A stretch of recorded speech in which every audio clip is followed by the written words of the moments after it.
Muito boa noite, boa tarde, noite, tudo bem com vocês? 6 horas da tarde, nossa hora de encontro com Deus. Não há nada mais importante para esse momento das nossas vidas. Parabéns pela sua decisão. É exatamente o que nós precisamos agora. É exatamente o que o seu espírito protetor, seu anjo da guarda, seus espíritos familiares, seus amores encarnados, todos aqueles que lhe querem bem, pedem que você se abra para a luz.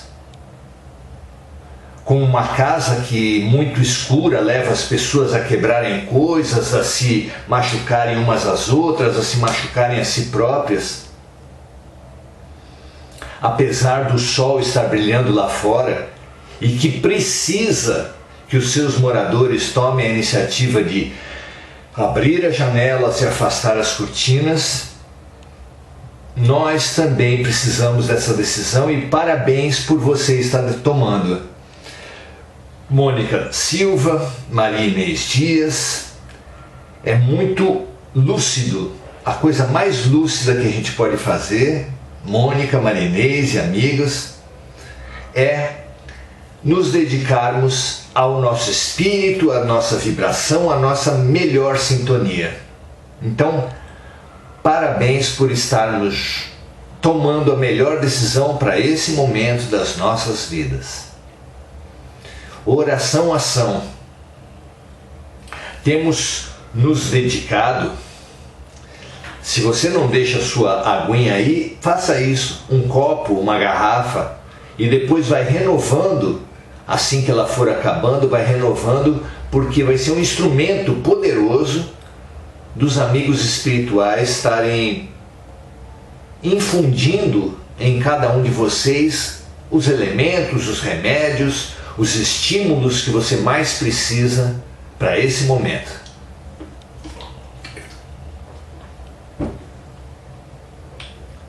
Muito bem, nós estávamos falando da renovação interior e no nosso último encontro nós começamos um grande processo com uma comparação, comparando nós mesmos, o nosso eu momentâneo, a uma casa que nos fosse dada, muito boa, muito bem organizada, muito sólida, mas muito mal conservada, muito abandonada, muito suja, muito entulhada de coisas. Lixo de todo tipo que nós mesmos acumulamos nela. Precisamos olhar para dentro das nossas mentes como um morador precisa olhar para dentro da sua casa, tornando-a mais habitável, mais limpa, mais cheirosa, mais apta a não ter insetos, não ter ratos, não ter baratas. Para isso precisa de organização, conservação e limpeza.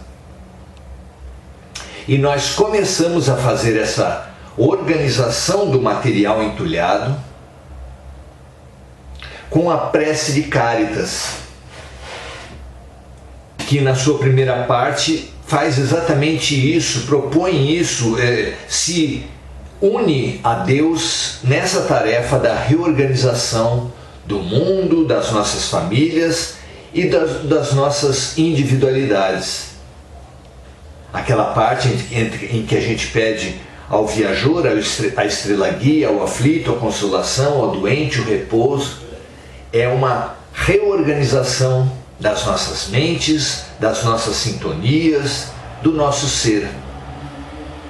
Na nossa imagem, uma reorganização da nossa casa, onde nós juntamos tudo o que está lá de acordo com a sua natureza, percebendo que há montanhas de mágoas na nossa mente, montanhas de culpa na nossa mente, muitos medos e muitos preconceitos.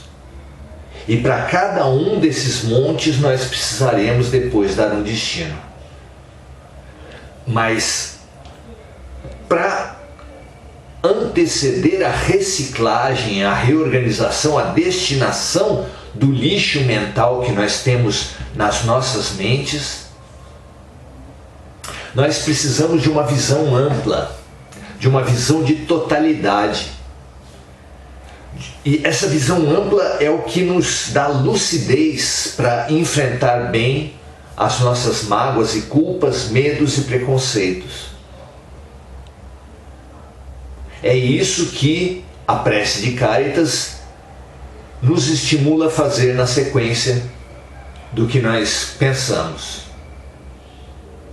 No nosso caso específico, no caso do nosso lixo mental, vibracional, energético, nós precisamos entender que mágoas e culpas têm origem numa crença enganosa, num hábito, num enfrentamento ilusório que nós temos da questão do erro. Todos nós vivemos a experiência do erro, e do erro que cometem conosco é que nós guardamos mágoas, raivas, ódios, projetos de vingança, ou seja, lixo espiritual. Que, como acontece com muita constância e como não vem apenas dessa vida, faz com que a essa altura da existência nós tenhamos uma enorme quantidade de mágoas entulhando as nossas vidas. O outro lado da experiência do erro mal administrada é o erro que nós cometemos com os outros, que nos tem gerado culpa. A culpa pede punição. A punição boicota a nossa felicidade. Quem se sente culpado pede, consciente ou inconscientemente, punição nas suas relações, na sua vida profissional. E esse sentimento de autodesmerecimento, de autoculpabilização, de autopunição, resulta nesse boicote, nessa parede, nesse peso que nos impede de ser felizes. Mágoas e culpas. De novo, assim como as mágoas, as culpas também se acumulam de muitas vidas e de muitas ocasiões que nós erramos, fazendo com que a vida nos seja pesada, nos seja difícil, com que vivamos para punir os outros ou para punir nós mesmos. Juízes, carcereiros, que não suspeitam que para punir precisam se aprisionar, se envenenar. Tem sido muito difícil essa vida de acumulador de lixo espiritual, e esses dois montes de lixo, chamado culpa e mágoa, precisam ser percebidos e precisam ser transformados. Para eles serem transformados, precisam ser compreendidos. E a compreensão da mágoa e da culpa se dá a partir de uma nova visão do erro. Não, o erro não é esse peso, o erro não é essa desgraça, o erro não é esse atestado de desmerecimento que nós temos feito dele. O erro é uma experiência essencial, imprescindível a todo aquele que acerta. Todo aquele que aprende, que um dia acertará, passa necessariamente pela experiência do erro. Aquela pessoa que numa nova atividade acerta de cara, não está, na verdade, aprendendo, mas está apenas rememorando, trazendo do seu inconsciente uma habilidade que ele já possuía de outras vidas. Quando nós realmente aprendemos alguma coisa, necessariamente nós teremos erros. E os outros, como são almas primárias, tanto quanto nós, todos erramos. E ao invés de desmerecer, punir, menosprezar aqueles que erram, nós precisamos compreender, como bons educadores compreendem seus alunos, como bons pais compreendem seus filhos, nenhum dos quais quer desmerecer, quer espizinhar, quer humilhar os seus tutelados. Ao contrário, querem estimulá-los e querem ensiná-los a fazer dos erros acertos. Nós precisamos ser leves com os nossos erros, mas também sermos estudiosos dos nossos erros, para que, aprendendo com eles, nós possamos não mais errar os mesmos erros, passemos a errar outros, porque o erro será sempre nosso companheiro. Então, a reciclagem do lixo precisa desse novo olhar, precisa dessa compreensão desses dois tipos de lixo espiritual. Do terceiro lixo espiritual, que é o medo, nós precisamos compreender que o medo não é vencido pela coragem, como a maioria das pessoas pensa. Essa coragem temerária, essa coragem violenta que confronta a vida, que desafia temerariamente, se expondo a riscos absurdos, isso não é o contrário de medo, é só uma máscara para o nosso medo. O que vence de verdade o nosso medo é a compreensão da justiça perfeita de tudo que acontece. Justiça no sentido da correção e no sentido do ajustamento. Tudo que ocorre em nossas vidas está perfeitamente ajustado para as nossas necessidades, para os nossos momentos, dando-nos o remédio na dose certa, no momento certo, a lição na intensidade correta, na dificuldade perfeita. Quem percebe, quem se coloca no caminho, pelo menos, dessa percepção, ou seja, vai conquistando a fé, uma fé raciocinada, uma fé lúcida que entende as coisas, cada passo que nós damos no sentido dessa fé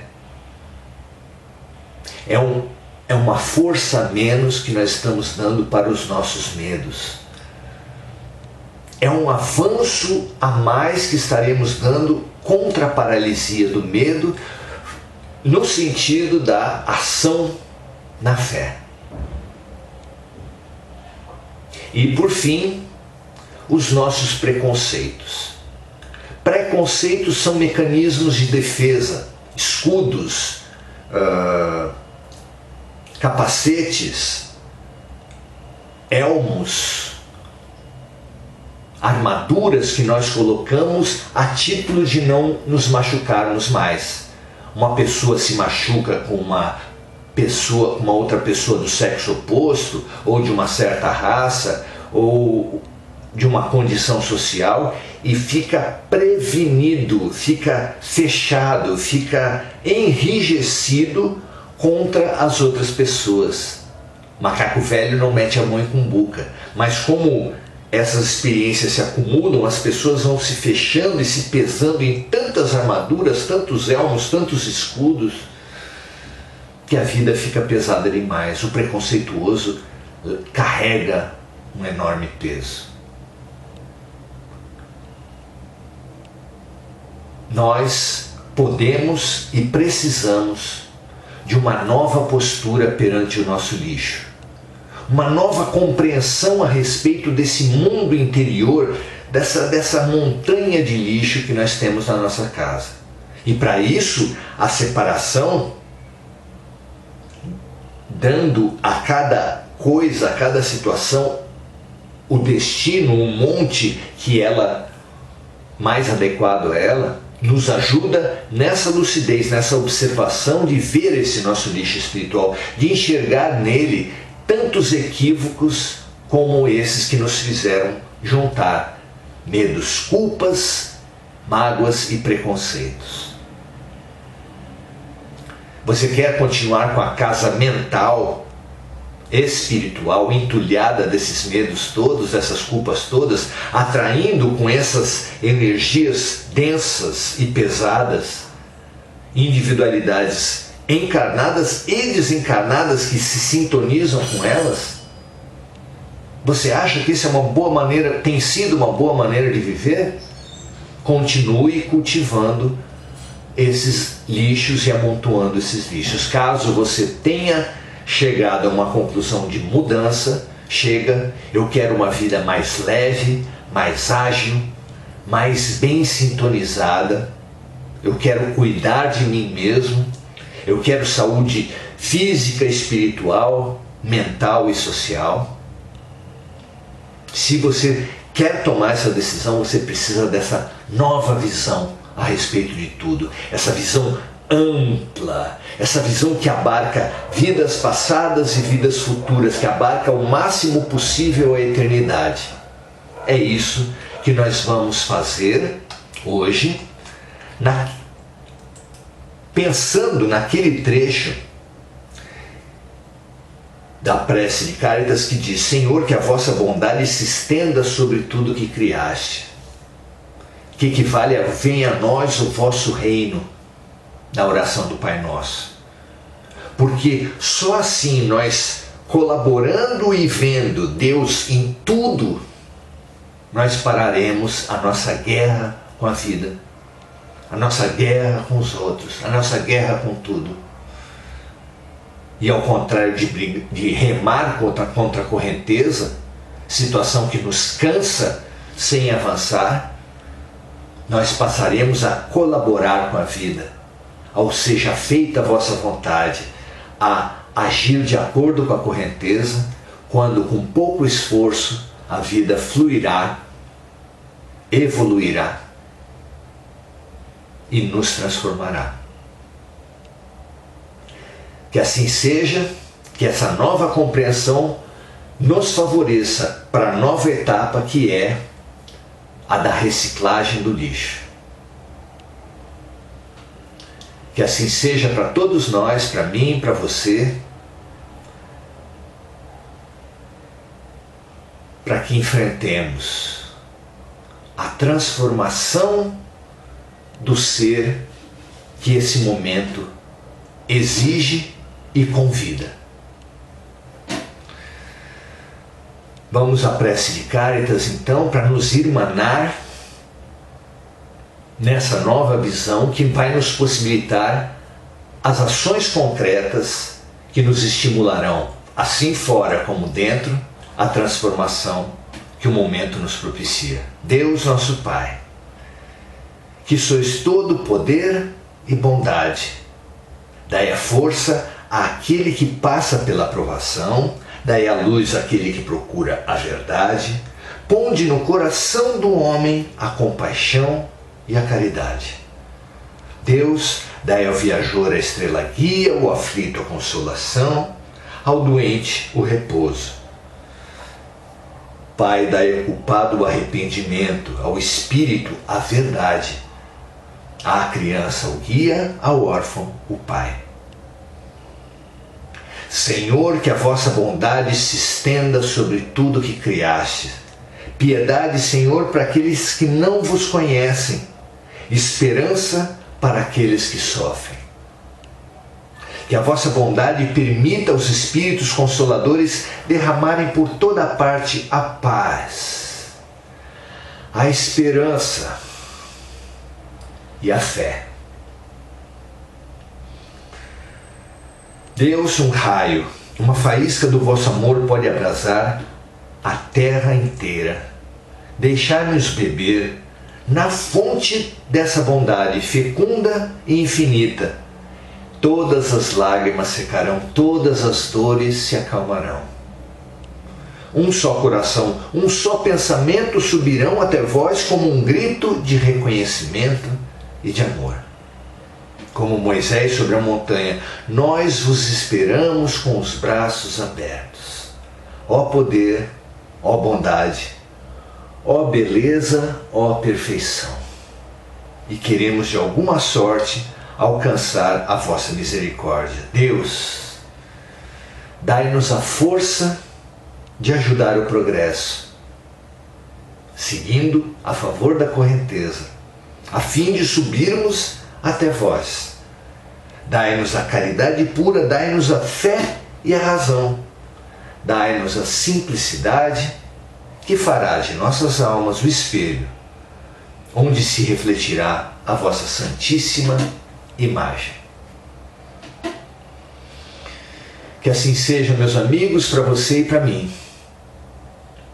Que nós tomemos na revisão das nossas casas, das nossas coisas, o exercício concreto, a oração concreta, a oração-ação, para irmos nesse exercício transformando o nosso interior também. Se você seguiu o que a gente tinha sugerido, olhando de novo os seus armários, olhando de novo uma parte da sua casa, hoje lhe foi dado um instrumento para poder olhar melhor todo o material que você tem armazenado na sua casa e, paralelamente, na sua alma. Nós precisamos olhar amplamente no tempo, no espaço, com olhos na totalidade da vida. Porque uma coisa é comer muito quando todo mundo come bem.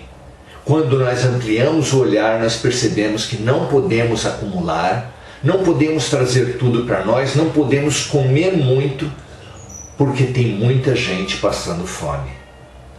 E assim é que nós olhamos para as nossas muitas roupas e pensamos, se eu não tenho usado já há tanto tempo essa roupa, quem sabe ela não pode servir para outras pessoas.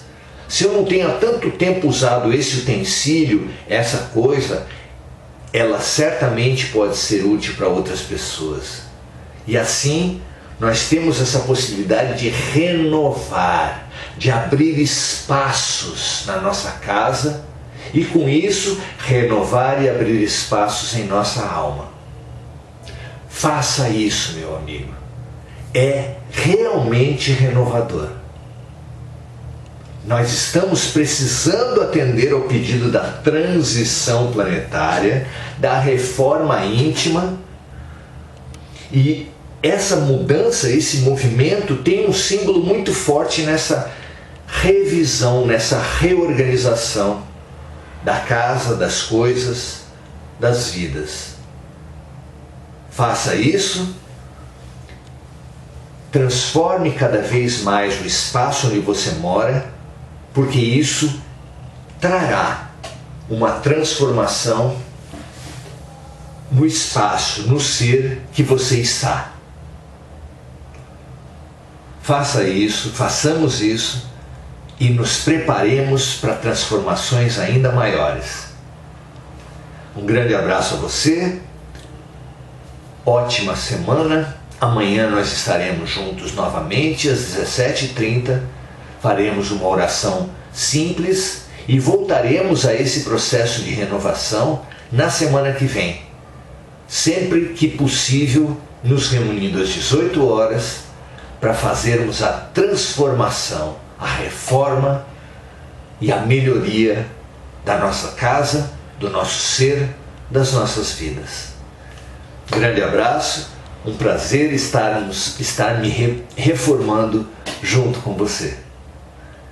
Que assim seja, até a próxima, até amanhã. Um abraço.